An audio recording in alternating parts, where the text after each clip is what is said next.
大家好，我今天要介绍的是质因数的分解。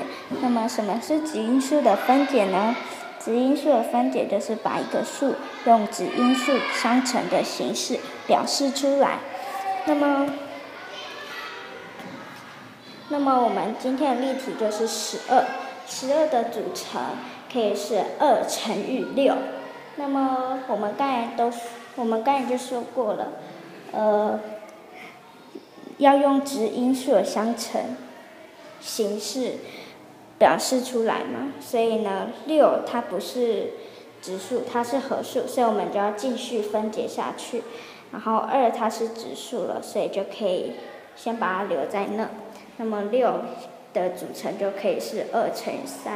然后别忘记做完的时候呢，要把它列出一个式子哦。